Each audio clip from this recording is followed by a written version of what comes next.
사람은 이야기를 하면서 살아가는 존재입니다. 이야기를 하다 보면 자신의 문제가 풀리는 것들을 경험하게 됩니다. 우리가 이야기를 하지 못하면 병들거나 그리고 혼란스러워집니다. 이야기를 하면서 욕구가 충족되기도 하고 내 감정이 정화되기도 하고 삶의 의미도 발견하고 내가 누구인지 깨닫는 정체성이 확립되기도 합니다. 그런데 이야기를 한다고 하는 것은 단순히 삶의 기록을 이야기하는 것이 아니라 우리 삶 속에 일어났던 수많은 경험들을 다시 해석하는 것을 의미합니다. 그런데 이야기하고자 할 때 우리의 모든 사건들을 다 이야기할 수는 없잖아요. 그래서 우리가 경험했던 여러 가지 사건들 중에서 아주 중요한 사건들을 잘 짜맞추는 겁니다. 우리는 그것을 구성한다라고 말을 하지요. 분명 저와 여러분의 삶 속에 인생의 연수가 얼마나 되었든지 저마다 남들에게 보여주고 싶은 이야기가 있습니다. 때로는 부끄럽고 감추고 싶은 이야기도 있습니다. 그리고 다시는 꺼내고 싶지 않은, 기억하고 싶지 않은 슬픈 이야기, 아픈 이야기도 분명 우리의 삶 속에 담아 있습니다. 그런데 우리의 수많은 사건과 이야기 가운데 소망의 불씨가 되었던 사건들, 그 사건들을 기억하고 그 사건들을 우리의 이야기의 중심, 이야기의 주제와 맥락으로 다시 써나간다면 분명히 의미 있는 나만의 이야기가 쓰여지게 되고 바로 거기에서 나는 어느덧 주인공으로 살아가게 될 것입니다. 우리는 그것을 재구성, 재구조라고 말합니다. 영어로 리프레임, 프레임을 다시 짠다, 재구성한다라고 하는 의미를 갖게 됩니다. 여러분 한번 생각해 보세요. 내 삶 속에 결정적인 변화가 있었던 그 순간이 언제였을까? 내 경험, 내 느낌, 내 평가에서 나온 왜곡된 이야기가 하나님의 이야기로 새롭게 재구성되었을 때, 나는 이렇게 살면 안 되겠구나 라고 아주 중요한 결정적인 순간이 있었을 것입니다. 나를 이 땅에 보내신 하나님, 나의 모든 사건들이 하나님의 섭리적인 사건이었음을 깨달았던 그 순간, 지금 힘들고 어려운 시간들 가운데 있지만 흔들리지 않는 영원한 결론 이야기를 우리가 알고 있기 때문에 오늘 우리는 버틸 수가 있고 다시 소망을 말할 수가 있는 것입니다. 성경에 이러한 관점에서 한 나라의 역사를 새롭게 구성한 아주 멋진 이야기, 멋진 책 한 권이 발견되는데 우리가 거룩한 수면제라고 불리는 역대기의 말씀이 바로 오늘 아주 멋진 재구성된 이야기 중에 한 권이라고 할 수가 있습니다. 여러분, 제가 몇 주 전에 말씀드렸을 때 열왕기는 왕들의 이야기라고 그랬습니다. 그런데 열왕기서 저자는 역대 이스라엘 왕들에 대한 평가가 아주 냉혹했습니다. 다윗과 솔로몬 같은 위대한 왕들도 긍정적인 면과 부정적인 면을 다 그대로 드러냈습니다. 이스라엘의 19명들 중에 한 명도 선한 왕이 없었다라고 평가를 했습니다. 그리고 남왕국에 몇 명 있었던 선한 왕들도 부정적인 이야기들을 그대로 싣고 있습니다. 그런데 역대기는요, 열왕기서와는 사뭇 다른 관점에서 이야기를 쓰고 있는 거예요. 역대기는 열왕기가 쓰여지고 난 후에 약 100년 정도 시간이 흐른 뒤에 쓰여진 책입니다. 아마도 에스라가 본격적으로 활동했던 시대 BC 450년 5세기 중엽에 이 역대기가 쓰여지지 않았을까, 그렇게 판단하고 있는 것입니다. 오늘 메시지의 핵심은 100년 후에 왜 역대기를 새롭게 구성했을까? 이 질문으로 시작하는 거예요. 그렇다면 그 시대 사람들에게 역대기 기자가 꼭 하고 싶었던 말이 있었구나. 오늘 그것을 우리가 함께 찾아보는 겁니다. 여러분, 역대기가 기록되었던 시기는 포로에서 돌아온 시대였습니다. 우리는 이 시대를 재건 시대라고 말합니다. 새롭게 세우는 시대. 그래서 BC 538년 바사왕, 페르시아 왕 고레스 칙령에 의해서 너희들은 본토에 돌아가라, 거기서 성전을 건축하라 하는 명령까지 받기도 한 시대입니다. 바벨론에서 돌아온 이스라엘 백성들은 고국에 돌아가면 새로운 시대가 열릴 줄 기대했겠죠. 무너진 성전을 지으면 새로운 하나님의 역사가 이루어질 줄 알았어요. 그리고 다윗과 같은 위대한 왕이 나타나서 흩어져 있는 백성들을 한 곳에 모으고 그 옛날 다윗과 솔로몬 시대에 누렸던 그 영광을 다시 회복할 줄 기대를 했던 것입니다. 그런데 시간이 지나도 그럴 기미가 보이지 않아요. 여전히 이스라엘은 바벨론이 아니라 새로운 제국 바사, 페르시아의 지배하에 있었던 상황이었습니다. 그리고 그 사는 상황도 포로기 전과 비교했을 때 오히려 더 초라해진 모습이었습니다. 요즘 말로 여러분 희망 고문이라고 말하죠. 그렇게 희망을 외쳤지만 여전히 자기의 삶의 현실은 너무나 비참하고 오히려 상황적으로 더 안 되는 그 상황들. 하나님이 약속하신 다윗 왕가의 혈통이 이제 완전히 끊어진 것 같은 시대. 이런 질문을 한 거예요. 하나님께서 다윗에게 하셨던 그 약속은 여전히 우리에게 유효한가? 그렇다면 우리는 누구지? 우리는 지금 무엇을 해야 되나? 이러한 신학적인 질문을 했다 하는 겁니다. 그래서 역대기 기자는 이제까지 전해졌던 그 왕들의 이야기, 다윗과 솔로몬과 그리고 왕들의 전해졌던 그 이야기들을 다시 편집한 거예요. 다시 새롭게 쓴 것입니다. 그 이유가 뭘까? 했을 때 너희들은 여전히 하나님의 백성이다 라고 전해주고 싶었던 것입니다. 그래서 역대기를 시작하자마자 역대기 기자가 기록한 게 뭐냐면 1장부터 9장까지 이스라엘의 족보를 기록을 해주고 있어요.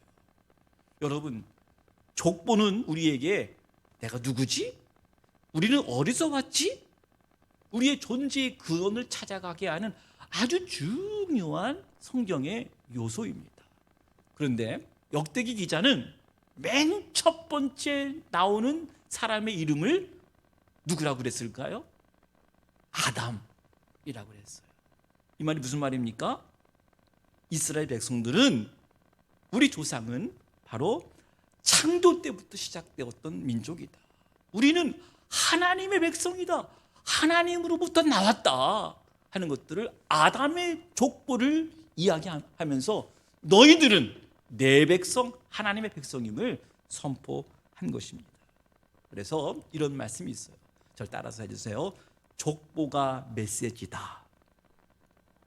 이 말은 이스라엘 백성의 뿌리가 어디서 나왔는지를 말씀해주고 있는 아주 강력한 메시지라고 하는 거예요. 여러분 한번 생각해 보십시다. 역대기 저자의 시대에 어떤 일이 일어났었는지 BC 722년에 북왕국은 아수르에 의해서 멸망당했습니다. 이방 민족들이 그 사마리아 지역에 들어왔어요. 들어와서 거기에서 이방인들과 북왕국 이스라엘 주민들과 결혼을 했어요. 그러다 보니까 이 혈통이 혼합이 된 거예요. 거기다가 종교 의식도 혼합 종교가 되어버렸습니다. 그런데 남왕국 유다는 그때부터 버티다가 바벨론에 의해서 멸망되어서 결국 바벨론에 끌려갔잖아요. 끌려갔다가 다시 돌아와 보니 피가 섞인 사마리아 사람들, 남왕국 유대인들이 봤을 때는 저 사람들은 우리가 알고 있듯이 개같이 취급해도 괜찮은 그 민족이 되어버린 거예요. 서로 반목하는 그 상황 속에서 역대기 기자가 족보를 통해서 강조했던 것은 12지파는 바로 아브라함과 이삭과 야곱이 우리의 조상이다. 그러면서 이 족보에 12지파의 명단을 다 기록을 해 준 것입니다. 그런데 여러분, 이 족보의 내용 중에서 아주 특별하게 눈에 띄는 현상이 있었어요. 보통 족보에는 장남이 그 이야기를 많이 서술을 하는데 이 족보에서는 넷째 아들 유다의 족보가 대부분이에요. 바로 여기에서 우리가 역대기를 이해하는 아주 중요한 관전 포인트가 있어요.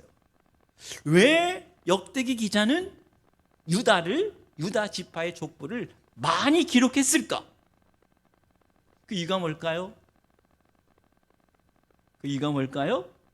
바로 역대기가 강조하고 있는 다윗, 이 유다 지파에서 나왔기 때문입니다. 장차 다윗의 후손 가운데 다윗과 같은 이상적인 통치자가 나올 것이라고 하는 기대 때문에 바로 이 유다 지파의 족보를 많이 기록을 한 거예요. 여러분 기억하시죠? 유다 족보를 나열하다가 야베스라고 하는 인물이 나와요. 야베스의 이름의 뜻이 고통스럽다, 수고로이 나았다라고 하는 의미가 있는 사람이었는데, 여러분 이 야베스가 하나님께 기도를 했어요. 야베스가 이스라엘 하나님께 아뢰어 이르되 주께서 내게 복을 주시려거든 나의 지역을 넓히시고 주의 손으로 나를 도우사 나로 환난을 벗어나 내게 근심이 없게 하옵소서 하였더니 하나님이 그가 구하신 것을 다 허락하셨더라. 여러분, 이 야베스의 기도를 통해서 역대기 기자가 당시에 첫 번째 이 역대기를 읽는 독자들에게 우리는 지금 수고롭게 고통스러운 상황이지만 우리의 지경을 넓혀주시고 우리를 환난에서 벗어나 하나님의 도움의 손길을 받아야 된다. 다시 한번 생각해 보십시다. 유다 백성들이 바벨론 포로에서 다시 예루살렘에 돌아온 상황이라고 그랬습니다. 여기에서 이스라엘 공동체가 가장 먼저 해야 할 일이 무엇이었을까요? 그들은 무엇을 가장 하고 싶어 했을까요? 성전을 재건하는 것이었습니다. 여러분, 족보 이야기 다음에 많이 나타나는 그 사람이 누구냐면 다윗입니다. 그리고 솔로몬이 이어서 나타납니다. 특히 다윗 이야기를 할 때 두 개의 사건만 기록을 해요. 역대기 기자가 보았을 때 다윗에게 있어서 가장 중요했던 사건은 여호와의 언약궤를 옮기는 것, 그리고 성전을 준비하는 것, 성전 건축 계획을 한 것, 그것이 하나님 보시기에 하나님 마음에 가장 합한 그 사건으로 본 것입니다. 또 아주 우리에게 흥미를 끄는 역대기 기자의 관점이 있어요. 뭐냐면 다윗 이야기 중에 다윗이 실수했던 것들, 그것은 과감하게 생략했습니다. 예를 들면 밧세바와 가늠한 사건은 역대기에 나타나지 않아요. 그리고 다윗의 아들들이 서로 갈등하고 싸우는 이야기, 반란을 일으킨 이야기 역대기에 안 나타납니다. 그러면서 다윗의 실수 단 하나를 기록을 해주고 있는데, 사탄이 다윗을 충동질했다. 그래서 인구조사의 죄를 범했는데 아라우나의 타작마당에 바로 거기에서 번제물을 드리게 함으로 거기가 바로 솔로몬이 성전을 지을 터가 되었다. 다윗이 실수한 것도 성전과 관련된 이야기를 등장을 시켰다고 하는 거예요. 솔로몬 이야기도요, 솔로몬의 치부에 대해서는 거의 나타나지 않아요. 솔로몬이 일천번제 드리는 이야기, 지혜를 구하는 이야기, 또 성전 건축을 사모하는 이야기, 솔로몬의 업적과 솔로몬의 영광에 대해서 주로 기록을 해주고 있습니다. 솔로몬이 이방 아내를 취하고 우상 숭배한 것에 대해서는 침묵을 하고 있어요. 이것은 솔로몬의 죄를 방관한 것이 아니라 역대기 기자의 관점은 솔로몬은 여호와의 성전을 건축하기 위해서 선택되었던 인물이다, 그렇게까지 평가를 하면서 성전의 중요성을 강조해주고 있습니다. 그리고 솔로몬이 성전에서 기도하는 장면 너무너무 은혜스럽잖아요. 역대하 7장에 보면 솔로몬이 성전을 봉헌할 때 하나님의 불이 내려서 그 번제물을 다 살랐다, 하나님의 영광이 가득했다, 그렇게 묘사를 해주고 있습니다. 정리하자면 다윗이 솔로몬이 위대한 왕으로 평가될 수 있었던 이유는 그들이 성전 건축에 모든 마음, 모든 열정을 다 쏟았기 때문이다. 여기에서 아주 중요한 질문이 한 가지가 있어요. 여러분, 역대기 기자가 다윗과 솔로몬의 약점을 몰랐을까요? 왜 뺐을까요? 역대기 기자의 관심은 당시 재건 시대에 희망 고문으로 고통 가운데 있는 백성들에게 하나님께서 다윗, 솔로몬, 바로 그들에게 주었던 약속, 그 약속을 이루게 할 것이다. 너희들은 바로 이러한 다윗과 솔로몬의 자손들이다. 여전히 이 백성은 하나님의 언약 백성이다. 이것들을 강조하기 위해서 왕들의 이야기를 다시 기록했다. 여러분, 이스라엘의 존재의 근원, 존재의 이유를 말할 때 바로 하나님께서 다윗에게 주셨던 그 약속입니다. 11절 말씀부터 보십시다. 내 생명의 연한이 차서 내가 조상들에게로 돌아가면 내가 내 뒤에 내 씨 곧 내 아들 중 하나를 세우고 그 나라를 견고하게 하리니 12절 그는 나를 위하여 집을 건축할 것이요 나는 그 왕위를 영원히 견고하게 하리라. 다윗 언약의 핵심은 다윗에게 영원한 왕조를 허락하실 것이고 그의 후손이 하나님을 위해서 성전을 봉헌할 것이다 하는 약속으로 이루어진 것입니다. 뿐만 아니에요. 하나님이 솔로몬에게 응답하신 말씀이 있어요. 역대하 7장 14절에 보면 이 말씀을 역대기의 말씀 중에 가장 중요한 키 말씀이라고 하는데, 내 이름으로 일컫는 내 백성이 그 악한 길에서 떠나 스스로 낮추고 기도하여 내 얼굴을 찾으면 내가 하늘에서 듣고 그들의 죄를 사하고 그 땅을 고칠지라. 여러분, 이 내용 중에는 비록 이스라엘이 죄를 지어서 자기 땅에서 쫓겨나는 일이 있어도, 성전이 파괴되었다 할지라도 하나님은 다시 용서하시겠다, 다시 회복시키시겠다고 하는 영원한 약속이라고 하는 거예요. 여러분 잘 보세요. 이런 관점에서 역대기 기자는 왕들의 이야기를 다시 구성했습니다. 예를 들면 르호보암이라고 하는 왕이 나오는데, 열왕기서에서는 이 르호보암이 악한 왕이었어요. 그런데 역대기서에서도 여전히 르호보암의 약점에 대해서 말은 하고 있지만 그들이 스스로 낮췄다. 그리고 겸비했다라고 하는 말씀. 그러니까 이 악한 르호보암에게도 하나님께 돌아갈 수 있는 길이 열린다 하는 것들을 말하고 싶었던 거예요.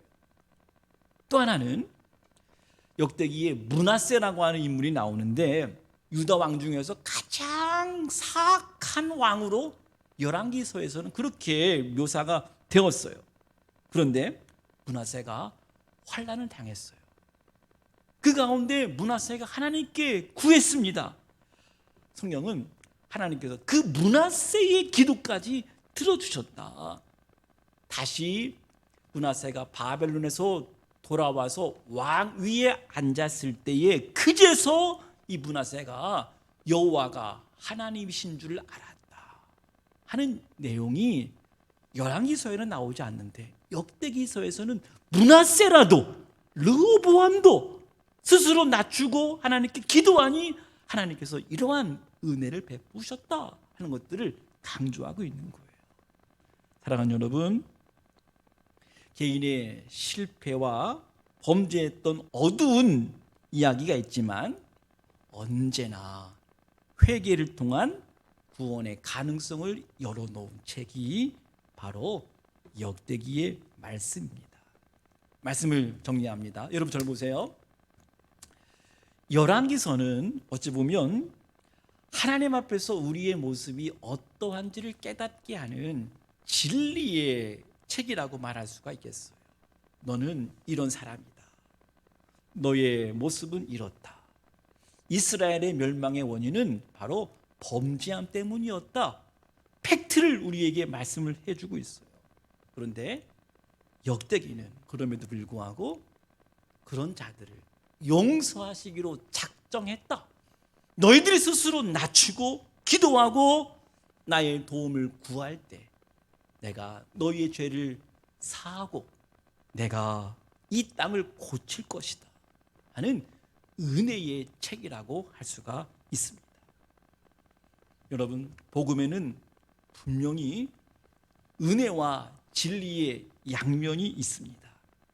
이런 관점에서 역대기의 가장 중요한 구절이라고 말할 수 있는 역대하 7장 14절은 오늘 우리에게 다시 들려줘야 할 말씀인 것입니다. 다시 한번 읽어드리겠습니다. 내 이름으로 일컫는 내 백성이 그 악한 길에서 떠나 스스로 낮추고 기도하여 내 얼굴을 찾으면, 절 따라서 해주세요. 내가 하늘에서 듣고 그들의 죄를 사하시고 그 땅을 고칠지라. 여러분, 성경을 어떤 책이라고 묻는다면 저는 한마디로 성경은 여전히 우리에게 소망의 책입니다. 그렇게 말할 것입니다. 성경은요, 확률에 근거한 상황이 잘 풀리는 낙관론을 말하지 않아요. 여러분 잘 보세요. 성경에 나타난 믿음의 사람들은 상황이 호전되지 않을 것을 알면서도 소망을 말할 수 있었습니다. 그 이유가 무엇입니까? 하나님이 어떤 분이신지를 알았기 때문에 그렇습니다. 수백 년 전에 아브라함에게 약속하신 것을 이루시기 위해서 자기 백성을 애굽에서 끌어내어 가나안 땅으로 인도하신 하나님, 하나님이 선택하시고 사랑하신 백성이 반복하고 또 반복해서 우상을 섬기고 하나님을 반역했어도 스스로 자신을 낮추고 겸비하여 자신을 찾는 자에게 여전히 긍휼을 베푸시고 은혜를 베푸시는 바로 그 신실하신 하나님, 때가 되었을 때 하나님의 아들 예수 그리스도를 이 땅에 보내셔서 죄와 사망에서 우리를 구원해 주신 바로 그 하나님, 그 하나님이 어떤 분이신지 알았기에 그들은 소망을 말할 수가 있었습니다.